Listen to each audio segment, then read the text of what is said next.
Shalom, shalom, enfants de Dieu, soyez bénis. Je vous bénis ce matin avec cette parole sanctifiée par l'Éternel Dieu des armées, Dieu de paix, Dieu de bénédiction, Dieu de succès, Dieu des impossibilités. En son nom, je m'adresse à vous ce matin. Soyez bénis au nom de notre Seigneur Jésus-Christ de Nazareth. Nous sommes là pour vous exhorter. Alors, l'exhortation quotidienne des peuples de Dieu avec la bonne nouvelle de ce vendredi 30 juin 2023. Audio Bertin, apôtre évangéliste des peuples, s'adresse à vous. Voici, nous allons vous donner ce préambule. Le préambule, à chaque fois, je l'introduirai comme ça, avant de commencer une exhortation. Le salut proclamé par l'Éternel et la recommandation qui s'est, c'est-à-dire suivie selon l'ordre de Jésus-Christ. Le salut proclamé de celui dont Dieu a oint, Dieu a choisi. Et c'est celui-là qui va nous parler, et c'est celui-là que Jésus-Christ va envoyer après, que nous sommes, nous qui sommes les serviteurs de Dieu. Soyez bénis. Il va parler, le prophète Ésaïe va parler, le salut proclamé. L'Esprit du Seigneur, l'Éternel est sur moi, car l'Éternel m'a oint pour porter de bonnes, c'est-à-dire nouvelles aux malheureux. Il m'a envoyé pour guérir ceux qui ont le cœur brisé. Oui, pour proclamer aux captifs la liberté et aux prisonniers la délivrance. Voici le rôle que chacun de nous doit jouer. Et c'est en cela que nous sommes au devant de vous pour vous donner cette lumière qui est la parole. C'est pourquoi Jésus-Christ a dit. Jésus s'étant approché, c'est-à-dire de ses disciples, leur parla ainsi. Tout pouvoir m'a été donné dans le ciel et sur la terre. Allez, faites de toutes les nations des disciples, les baptisant au nom du Père, du Fils et du Saint-Esprit, et enseignez-leur à observer tout ce que je vous ai prescrit. Et voici, je suis avec vous tous les jours jusqu'à la fin du monde. Voilà ce que dans le temps jadis, Dieu avait ordonné à ses prophètes. Et aujourd'hui, Jésus-Christ est arrivé. Lui aussi, il a mis, c'est-à-dire ses disciples en mission pour aller, c'est-à-dire évangéliser, faire, c'est-à-dire de toutes les nations, ses disciples. Voilà, un disciple, c'est un élève qui reçoit un enseignement. Voilà, la bonne nouvelle qu'on doit donner, propager dans tous les coins du monde. C'est en cela que nous sommes au devant de vous. Voici, moi je vais vous donner un thème maintenant par rapport à cette exhortation.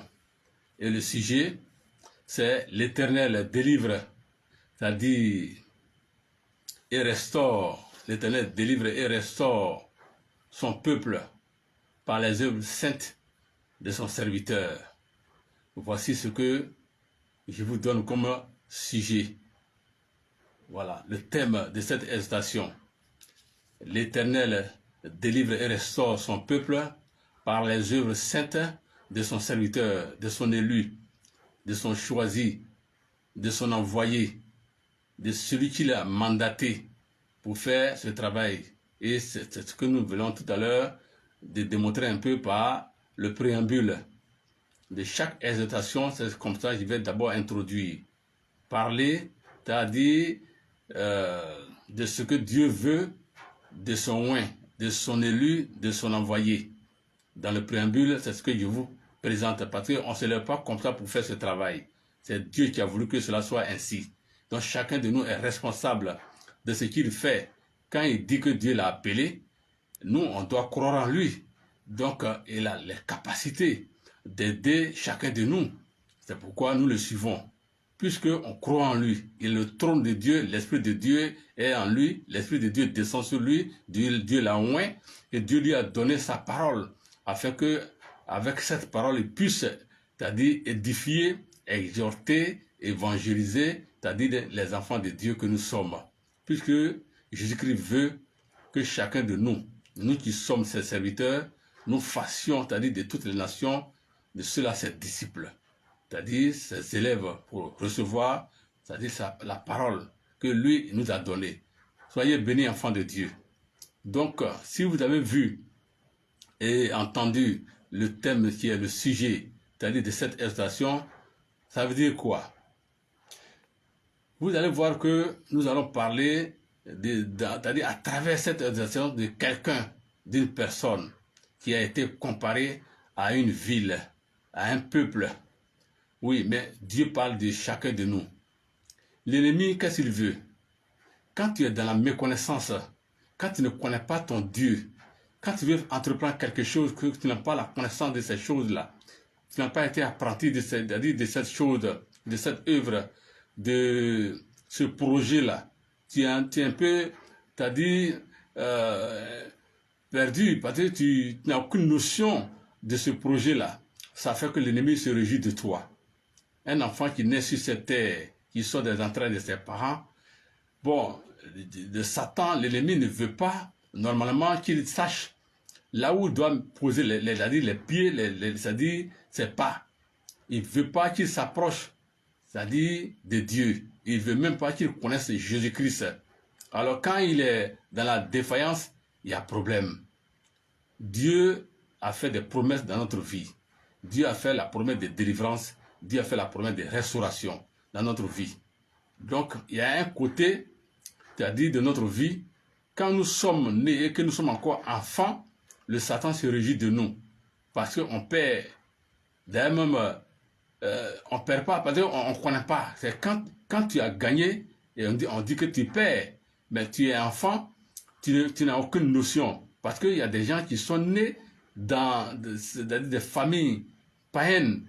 Donc, ces personnes-là, Dieu peut-être a mis son onction sur ces personnes-là, mais comme ils sont nés dans une famille païenne, ça fait que ces personnes-là ne se retrouvent pas, ils ne se reconnaissent pas. Donc, le Satan se réjouit d'eux. Dieu, en ce moment-là, cherche à les délivrer. Dieu va chercher à les délivrer, à les enlever, c'est-à-dire de cette captivité-là, à les enlever sous cette loi-là pour les envoyer dans la restauration. Alors même dans la restauration encore, pour la deuxième phase, la même personne a encore des problèmes. Dieu aussi va donner la manière dont cette personne peut se comporter toujours dans cette famille. Parce que si tu ne peux pas abandonner ta famille comme ça, mais quelque part là, quand Dieu voit que ça ne va pas, et qu'il a mis son onction sur toi, et il a besoin de toi pour le servir, en ce moment-là, il va te demander de sortir de cette famille, c'est-à-dire de te départir, d'aller quelque part, afin que tu puisses vraiment œuvrer pour que tu puisses magnifier, le glorifier, l'exalter et confesser son Saint-Nom, pour démontrer la puissance, la force, le pouvoir de son Esprit Saint par les œuvres qu'il vraiment a mis dans tes mains et dans ta parole. Voici ce que nous allons tout à l'heure essayer de vous enseigner par rapport à cette exhortation. Soyez bénis, enfants de Dieu. Alors, nous commençons. La délivrance et le retour. Comment ça se passe? Dieu nous dit, tes fils en défaillance gisaient, tes fils en défaillance gisaient, c'est-à-dire à tous les coins de rue, comme le cerf dans un filet, chargé de la colère de l'Éternel, des menaces de ton Dieu. Dieu n'est pas content. Dieu sait que quelque part, tu ne cherches pas à le connaître, tu entends que vraiment lui, il est ici. Et si tu vas dans ce coin, tu peux quand même le connaître. Mais tu es là, il y a peut-être un travail qui t'empêche, ou bien une négligence, une paresse. Quelque part là, tu ne veux pas aller dans les synagogues, dans les assemblées de Dieu pour écouter sa parole. Tu sais, mais tu ne veux pas aller là-bas. Là, il y a problème. La manière dont tu es en train de vivre là, ça ne lui plaît pas. Ça ne plaît pas à Dieu. Donc Dieu t'a promis, t'as dit la délivrance, et il te réclame même, t'as dit ton retour. Il faut revenir à lui. Le milieu dans lequel tu es en train de vivre là, ce n'est pas ton milieu. Reviens à lui. Il faut quitter ce milieu. Il t'a promis la délivrance. Parce que tu es né sous la loi. Cette loi-là ne peut pas te sauver. C'est de par la foi, c'est de par les œuvres de la foi, tu peux être sauvé. Donc, si tu reviens à lui, il sera d'accord avec toi. Mais la disposition dans laquelle tu te trouves, tu sais que quelque part, si tu vas dans la synagogue, dans les assemblées de Dieu, c'est-à-dire dans n'importe quel rassemblement chrétien, là où tu dois partir, quelque part même dans la mosquée, où tu peux partir pour que tu puisses vraiment entendre la parole de Dieu, tu ne veux pas y aller. Tu ne veux pas y aller, ça ne plaît pas à Dieu. Et tu es en train de souffrir, ça ne plaît pas à Dieu. D'ailleurs, Dieu t'a promis cette délivrance. L'ennemi qui est en train de t'accabler, l'ennemi qui ne veut pas que tu fasses connaissance, c'est-à-dire à ton Dieu là, Dieu va le chasser lorsque tu fais un retour à ton Dieu.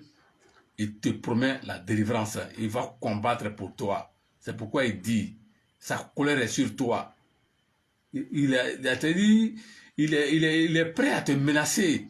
Il est prêt à te menacer. Rien ne peut te réussir. Parce que ta voix là, elle est faite pour le Seigneur. C'est à travers les œuvres de Dieu, c'est à travers la connaissance de la parole de Dieu que ta vie peut être vraiment organisée pour que tu sois à l'aise. Mais quand tu ne le suis pas et que tu ne prends pas sa voix, c'est-à-dire ses menaces sont sur toi, sa colère est sur toi. C'est pourquoi il dit, à nous les hommes, nous faisons nos enfants. Si nous nous sommes perdus, laissons-les librement, c'est-à-dire aller où ils veulent partir pour qu'ils puissent, c'est-à-dire connaître la voix du Seigneur, l'éternel Dieu de paix, Dieu de bénédiction, de succès, de prospérité, de longévité. Dieu qui délivre, Dieu qui nous donne vraiment beaucoup, c'est-à-dire de bonheur, de bénédiction. Si vous voulez vous maintenir vos enfants sous la loi, il y a problème. Alors Dieu nous dit, tes fils en défaillance, c'est-à-dire gisaient à tous les coins de rue, comme le cerf dans un filet, chargé de la colère de l'Éternel, des menaces de ton Dieu. Il y a problème. Jérusalem sera restaurée. L'homme est encore comparé à Jérusalem qui est une ville d'Israël. Oui, car ainsi parle le Seigneur, l'Éternel jadis. Mon peuple descendit en Égypte pour y séjourner, puis l'Assyrien l'opprima, c'est-à-dire sans cause. Dieu nous dit, nous serons restaurés. Nous serons restaurés parce que lui, Dieu, il est prêt pour nous. Il dit, car ainsi parle le Seigneur, l'Éternel. Jadis, c'est-à-dire autrefois, mon peuple descendit en Égypte pour y séjourner, puis l'Assyrien l'opprima sans cause. Nous savons comment est-ce que les enfants de Dieu sont descendus en Égypte. Oui, de par le canal de Jacob avec ses enfants. Ses enfants qui étaient avec lui, il y a un groupe d'enfants qui ont comploté contre Joseph pour le vendre, parce que l'Esprit de Dieu était avec cet enfant-là. L'enfant faisait des rêves, et les rêves-là se réalisaient. Donc ils sont, c'est-à-dire, montés contre lui pour le vendre aux Égyptiens. Et quand il allait en Égypte, il doit voir que son père, avec ses parents qui sont restés, ses frères qui sont restés derrière lui, il y a une très grande famille qui est descendue. Il n'y avait plus à manger. La famine sévissait tellement que Jacob, qui était son père envoyé ses frères là vers lui en Égypte. Or là-bas, Dieu l'a béni. Mais il fallait que Joseph soit dans ce lieu en Égypte pour que sa famille soit sauvée. Mais à un moment donné, il a réclamé toute sa famille pour que tout le monde vienne vers lui là-bas. Et c'est comme ça que les enfants de Dieu sont rentrés, c'est-à-dire en Égypte. Voici ce qui se passe. On a commencé maintenant à les maltraiter. Ils sont devenus esclaves. Pendant près de 400 ans, ils ont commencé à souffrir. Voici ce que nous sommes en train de vous dire. Un enfant de Dieu, si tu prends la foi de ton Dieu véritablement par la foi, est-ce que Jacob ne pouvait pas se concentrer, prier pour faire descendre et dire à Dieu, puisque Dieu l'écoutait, Dieu pouvait envoyer de la pluie. Pourquoi il peut manquer de la nourriture? C'est parce qu'il était dans la défaillance. À un moment donné, il était dans le désordre. Il y avait problème à son niveau. Dieu dit, si vous revenez à lui, vous serez restaurés. Vous serez restaurés. Car ainsi parle le Seigneur, l'Éternel. Jadis, c'est-à-dire autrefois, mon peuple descendit en Égypte pour y séjourner. Puis l'Assyrien l'opprima sans cause. Sans cause. Ils ont commencé à les maltraiter parce que l'onction de Dieu, l'Esprit de Dieu était sur eux. C'étaient des enfants de Dieu. C'était par leur canal. Oui, le monde pouvait être sauvé. Voici, l'ennemi a mis sa main sur eux pour les maltraiter. Pour les maltraiter. Parce que et eux-mêmes là, ils n'étaient pas trop concentrés, assidus dans les œuvres de Dieu. Ce n'est pas ce qu'ils regardaient. C'est pourquoi l'ennemi est rentré en eux pour les fatiguer, pour les déranger. La promesse, Dieu dit, ils seront restaurés. Tôt ou tard, ils seront restaurés. Nous avons vu la suite. Comment est-ce que les enfants, c'est-à-dire de Jacob, les enfants d'Israël ont été vraiment délivrés de la main de Pharaon en Égypte. Soyez bénis, enfants de Dieu. Toujours il continue, mon peuple sera restauré. Jérusalem sera restauré. Jérusalem qui est en comparaison de l'être, de l'homme que nous sommes. De l'homme que nous sommes. Si nous savons que Dieu est celui-là qui peut nous sauver, mais quelque part tu ne connais pas, si l'onction de Dieu est sur toi, l'onction de Dieu n'est pas sur toi, mais il faut aller vers, c'est-à-dire les assemblées de Dieu. Il faut aller vers les assemblées de Dieu. En allant là-bas, tu peux apprendre, c'est-à-dire l'enseignement de Dieu qu'on te donne. Dans les mosquées, tu vas comprendre beaucoup de choses. Dieu peut se manifester en toi.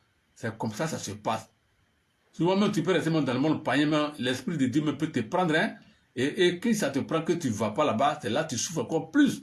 C'est-à-dire que ta souffrance peut s'augmenter encore. Tu deviens même un clochard. Tu peux même dormir dans les rues. Puis ça ne va pas. Oui, c'est comme ça.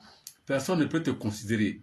C'est ça que je suis en train de vous dire. Et je vous le dis en esprit en vérité. C'est pourquoi il dit, et maintenant, qu'ai-je à faire, dit l'Éternel, quand mon peuple a été gratuitement enlevé? Oui, ces tyrans poussent des cris, c'est-à-dire, dit l'Éternel, et toute la durée du jour, c'est-à-dire, mon nom est outragé.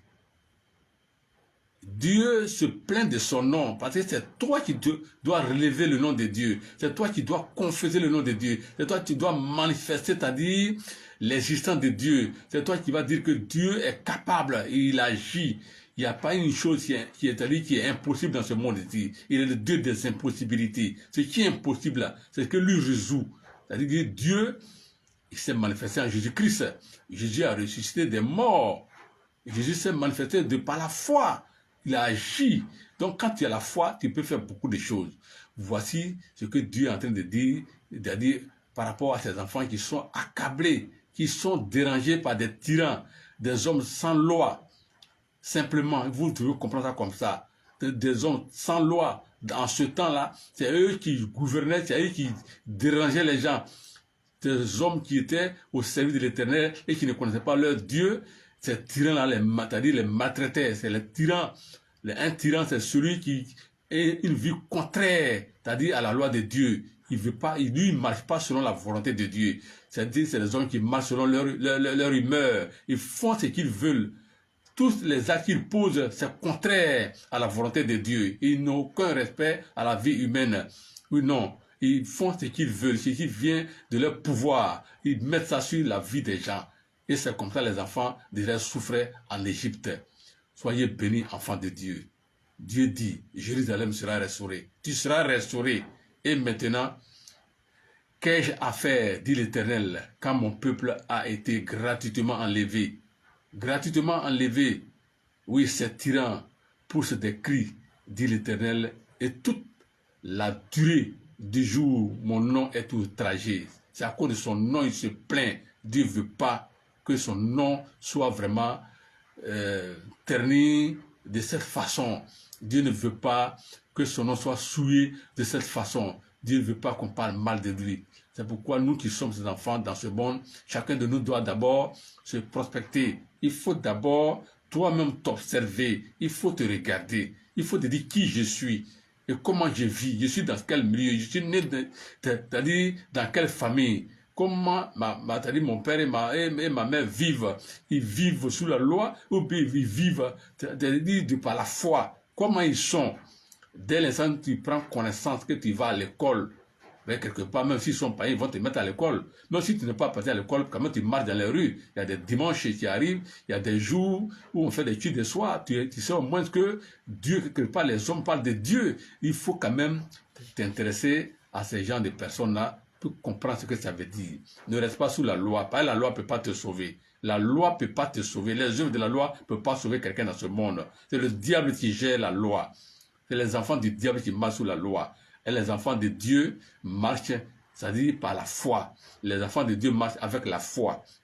Donc si toi tu ne prends pas le chemin de la foi, il y a un problème. Or, pour que ta foi soit nourrie, il faut être dans l'assemblée chrétienne afin que l'église qui est le pasteur, qui est l'apôtre, qui est le prophète, qui est la prophétesse, qui est le monseigneur, qui est le bishop, qui est le chargé de paroisse, celui-là même qui est tout ce que nous sommes en train de désigner, tous ces titres-là, qui le représentent dans ce monde-là, c'est ceux-là qui peuvent vraiment t'enseigner. C'est pourquoi nous sommes en train de vous dire, l'Éternel vous a promis la délivrance et la restauration. L'Éternel vous a promis la délivrance et la restauration. Il veut faire de vous, c'est-à-dire son serviteur, afin qu'il mette dans vos mains ses œuvres, pour que vous puissiez marcher selon sa volonté. Et même encore, si vous connaissez encore votre Dieu, vous allez voir que l'ennemi va toujours vous déranger. Mais il y a un plan dedans, il y a une réponse dedans. Comment est-ce que vous devez vous comporter pour ne pas que l'ennemi continue toujours à vous déranger? Soyez bénis, enfants de Dieu. Jérusalem sera restaurée. Jérusalem sera restaurée. L'Éternel découvre le bras de sa sainteté aux yeux de toutes les nations, et toutes les extrémités de la terre verront, c'est-à-dire le salut de notre Dieu. Ici, voilà la solution que Dieu donne. Si tu vis dans la sainteté, tu ne fais pas de mauvaises choses, tu prends soin de ton corps, tu ne manges pas n'importe quelle chose, et puis tu ne vis pas dans l'impudicité, tu ne vis pas dans la débauche. C'est-à-dire que toi-même là, tu protèges ton point. Mais pour connaître même la voie de la sainteté, il faut aller devant les églises de Dieu, qui sont les apôtres, les pasteurs, les prêtres, les chargés de paroisse, c'est-à-dire les prophètes, les prophétesses, les bishops, les monseigneurs, toutes ces personnes. Il faut aller vers ces personnes qu'on appelle les églises. C'est devant eux se trouve, c'est-à-dire l'assemblée de Dieu. Dieu siège dans son assemblée. Dieu aussi, c'est-à-dire descend sur son trône. Le trône de Dieu, c'est l'église, c'est celui-là qui est, c'est-à-dire en train d'enseigner la parole de Dieu, qui donne l'évangile de Dieu. Voici ce que nous sommes en train de vous dire. Alors Dieu dit, si ces personnes-là suivent dans la sainteté, la voie droite dans la purification, l'esprit va commencer à travailler. Alors que toi, tu es l'un des leurs, et que toi-même, tu ne te connais pas, et que tu as pris le chemin de la voie, c'est-à-dire de la sainteté, en allant dans les assemblées de Dieu, tu vas voir que tu seras restauré. Tu seras restauré, et tout ce qui était bloqué à ton niveau, toutes ces choses-là seront débloquées. Tu vas voir que ta vie sera vraiment animée de bonheur, de prospérité, de succès, selon la voix de l'Éternel Dieu des armées. Voici ce qu'il nous dit. Enfants de Dieu, soyez bénis. Jérusalem sera toujours restaurée. Il dit, partez, partez, sortez de là, ne touchez rien d'impur, sortez du milieu d'elle, purifiez-vous, vous qui portez les vases de l'Éternel. Voici ce qu'il dit. Donc pour que tu sois restauré, il faut chercher d'abord la voie de la sanctification. C'est ce que je vous ai dit tout à l'heure, en loin et en large. Il faut aller dans les assemblées chrétiennes, dans les mosquées, il faut aller là-bas, devant les hommes de Dieu. Là-bas, ceux-là qui sont les églises, ils sont caractérisés par le titre de pasteur, de prophète, de tous ceux qui sont qualifiés de prophétesse, de bishop, de chefs de paroisse, de monseigneur, de prêtre.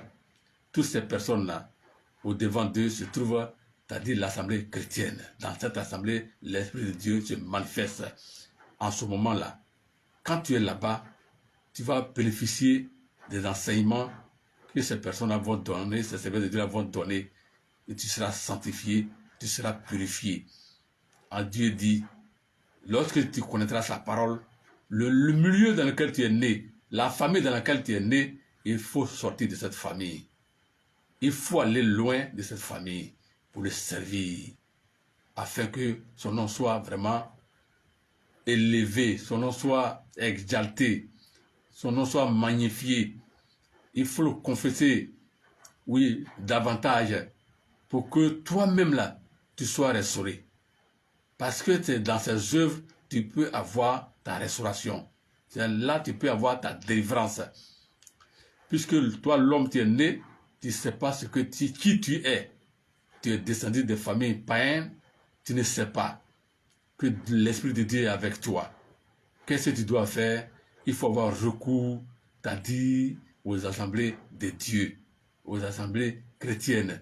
Soyez bénis, enfants de Dieu.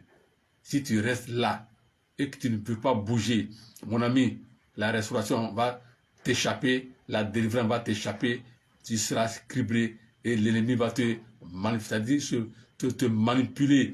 Il va te manipuler et tu ne peux même pas aller quelque part. C'est pourquoi Dieu nous dit, dans la deuxième phase, oui, de la personne de Dieu que nous sommes, il nous dit, la personne est l'œuvre du serviteur de l'Éternel. Puisque tu es sorti, tu es maintenant hors, comment tu dois te comporter pour que Dieu continue toujours à te défendre? Comment tu dois te comporter pour que Dieu puisse tout te défendre? Puisque tu es devenu une personne de Dieu, un serviteur de Dieu. L'œuvre du serviteur de l'Éternel est maintenant dans ta main. Qu'est-ce que tu dois faire? On nous dit, il s'est élevé devant lui comme une faible plante, comme un rejeton qui sort d'une terre desséchée. Il n'avait ni beauté ni éclat pour attirer nos regards. Et son aspect, c'est-à-dire, n'avait rien pour nous plaire. Oui, voici un peu le portrait de celui-même. Le portrait, c'est-à-dire les qualités de celui dont l'Esprit de Dieu peut saisir. Voici ce que Dieu est en train, c'est-à-dire, de nous décrire maintenant. Il nous montre, c'est-à-dire, comment est-ce que quelqu'un peut être serviteur de Dieu, quelles sont, c'est-à-dire, les qualités qui peuvent l'accompagner. Quelles sont les qualités qui peuvent, c'est-à-dire, l'accompagner? Oui, la personne est l'œuvre de serviteur c'est-à-dire de l'Éternel. Il s'est élevé devant lui comme une faible plante, comme un rejeton qui sort d'une terre desséchée. Il n'avait ni beauté ni éclat pour attirer nos regards, et son aspect n'avait rien pour nous plaire. Voici ce que l'Éternel démontre de par votre personnalité. Comment vous êtes. Donc vous-même, essayez de vous voir un peu pour voir si vraiment vous remplissez ces conditions-là. La personne est l'œuvre du serviteur de l'Éternel. Qu'est-ce que tu dois tout faire? Dieu a donné ton portrait, il continue toujours à te donner ton portrait et à te dire comment que tu peux te comporter. Oui, mépriser et abandonner des hommes de douleur et habitués, c'est-à-dire à la souffrance, semblable à celui dont, c'est-à-dire on détourne le visage. Nous l'avons dédaigné, nous n'avons fait de lui aucun cas. Voici ce que Dieu nous dit encore. Toi qui es, c'est-à-dire au service de l'Éternel, tu as l'œuvre, c'est-à-dire de Dieu qui t'attend. Tu ne te connais pas. Mais voici ce que Dieu est en train de donner comme, c'est-à-dire enseignement pour que tu puisses vraiment te retrouver. Si tu es quelque part, dans un milieu, dans une famille, l'Éternel dit, la personne est l'œuvre du serviteur de l'Éternel. Cette personne-là, elle est méprisée et abandonnée des hommes, hommes de douleur et habitués à la souffrance, semblable à celui dont, c'est-à-dire, on détourne le visage. Nous l'avons dédaigné, méprisé. Nous ne le considérons même pas. Nous n'avons fait de lui aucun cas. Voici ce que Dieu dit. Si tu vis ça, il faut te dire que l'Esprit de Dieu n'est pas loin de toi. Il faut te dire que ta vie ne peut pas être sauvée sans que tu ne sois dans une communauté chrétienne ou dans une mosquée. Je suis en train de vous le dire en esprit et en vérité. C'est pourquoi Dieu nous dit, pour terminer, la personne est l'œuvre du serviteur de l'Éternel. Il a été maltraité et opprimé. Et il n'a point ouvert la bouche, semblable à un agneau qu'on mène à la boucherie, à une brebis, c'est-à-dire muette, devant ceux qui la tondent. Il n'a point ouvert la bouche. Tu n'as pas besoin de répliquer. Quelles que soient les menaces, quelles que soient les injures, quelles que soient les insultes, tu es dans un milieu, il faut dire qu'il y a problème. Si c'est toi qui es toujours dérangé dans un milieu, dis-toi que l'Esprit de Dieu n'est pas loin de toi. Ou bien c'est par cette voie-là, tu dois passer pour réussir. Tu n'as pas besoin de répondre. Ferme ta bouche et il faut vivre. Tu as un temps. Si tu es un élève, c'est 9 mois pour que tu quittes le coin. Pourquoi tu veux faire des histoires là-bas? Si ils sont en train de te persécuter, il faut accepter. C'est une bénédiction qui vient vers toi comme ça. Si c'est toi qui laves les assiettes, si c'est toi qui balayes la maison, si c'est toi qui laves les voitures, si c'est toi qui laves les motos, il faut accepter toutes ces choses-là. Si c'est toi, on en voit beaucoup, il faut accepter. Quand tu vis toutes ces choses-là dans une famille, que ce soit chez toi-même à la maison, ta maman n'est pas là et que ton papa s'est remarié, si tu es une nouvelle femme de ta maman qui est à la maison, là, si elle t'appelle beaucoup et puis elle vraiment te donne beaucoup de devoirs domestiques, il faut accepter. C'est une source de bénédiction pour toi. Ne refuse pas ça. C'est la paix que tu dois bénéficier. Le bonheur n'est pas loin de toi. Quand tu entreprends quelque chose, un petit projet, ça te réussit. C'est comme ça Dieu bénit l'homme. C'est la personne et l'œuvre du serviteur de l'Éternel. L'Esprit de Dieu n'est pas loin de toi. C'est pas forcément que tu serves l'Éternel, mais tu peux aussi considérer tout ce que Dieu est en train de dire là pour que tu saches que ta bénédiction n'est pas loin parce que tu es là pour quelque chose. Tu as quitté tes parents dans une autre ville, dans un autre village et tu es venu auprès d'eux. Soit tu es apprenti mécanicien, tu es en train d'apprendre une activité lucrative, ou bien tu es un élève, ou bien tu es un étudiant, un truc comme ça, ou bien tu veux te marier et puis tu attends à ce que ta femme te revienne, mais ton mari te revienne, on est en train de t'emmerder dans la cour. Toutes ces choses-là, il faut accepter. Il faut accepter. Parce que si tu réponds et que tu répliques, tu as tout gâté en toi, tu as tout brisé en toi. Dieu ne sera pas d'accord avec toi. Parce que ce n'est pas toi qui vas te défendre. C'est l'Éternel Dieu de paix, d'amour, de compassion. C'est lui qui va te défendre. Dieu t'a dit qu'il y a tout, tu as la puissance, toute la force nécessaire pour agir dans la discrétion. Parce qu'il dit, on le prie dans le secret et il nous bénit dans le secret. Donc tu n'as pas besoin de te manifester. Ta bouche, il faut fermer. Si tu n'es pas à l'aise, il dit, il faut sortir de ce milieu. C'est simple. Il faut quitter tout doucement pour partir. Mais moi, je te dis que en ce temps-là, en ce moment-là, si même tu connais ton Dieu et que les gens te persécutent dans un lieu où tu te trouves, il faut accepter. Il ne faut pas fuir. Si tu fuis, c'est là ton problème doit te trouver. En ce moment-là, toi, tu veux quitter le lieu. Si tu quittes le lieu, c'est fini. Parce que tu es déjà chrétien. Et Dieu est en train de permettre à ce qu'on te fatigue. Il faut accepter ça. N'abandonne pas ce lieu. Il faut rester là. Dieu va te sauver. C'est pourquoi il dit, lui l'Éternel, il nous délivre et il nous restaure par les œuvres saintes, voilà, de son serviteur. Ce que tu dois faire là, il faut fermer ta bouche si tu es beaucoup menacé. C'est simple. Il dit, il a été maltraité et opprimé. Il n'a pas ouvert la bouche, semblable à un agneau qu'on mène à la boucherie, à une brebis muette devant ceux qui la tondent. Il n'a pas ouvert la bouche. C'est simple, c'est le secret qui est là. Donc, je vous ai enseigné et je vous ai exhorté par rapport aux deux, c'est-à-dire mode de vie, là où tu n'as pas la connaissance de Dieu, c'est-à-dire que l'ennemi te fatigue. Et là où tu as la connaissance de Dieu, l'ennemi encore vient t'emmerder. Donc tu ne connaissais pas Dieu, on te dérangeait. Dieu dit, il va te délivrer, il faut lui faire retour. Il faut revenir à lui.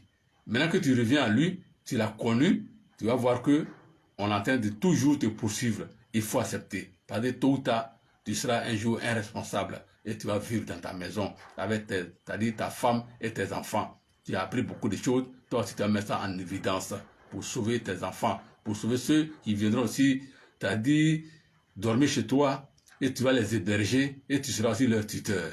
Voilà comment le monde avance. Peuple de Dieu, je pense que vous m'avez compris. Cette exhortation, je pense que c'est bien passé. Que la paix de Dieu soit avec vous et que la main de Dieu soit dans tout ce que vous entreprenez afin que sa voix soit toujours votre voix. Pour que la souffrance que vous êtes en train de mener soit une source de bonheur pour vous. Ne méprisez pas, c'est-à-dire la correction, la souffrance que vous vivez à un temps précis, là où vous êtes, si vous connaissez votre Dieu. C'est quand vous ne le connaissez pas, vous allez courir après lui, en ce moment vous allez sortir de ce milieu. C'est quand vous ne le connaissez pas et qu'on vous persécute dans un milieu, là vous sortez, vous courez après lui pour aller le connaître. Mais quand vous le connaissez et on continue toujours à vous persécuter, restez là. C'est que le bonheur va vous trouver là. C'est que c'est un lieu qui est favorable, c'est-à-dire à votre bénédiction. La paix va vous trouver là, la bénédiction va vous trouver là, le succès va vous trouver là, la réussite va vous trouver là. Soyez bénis, enfants de Dieu.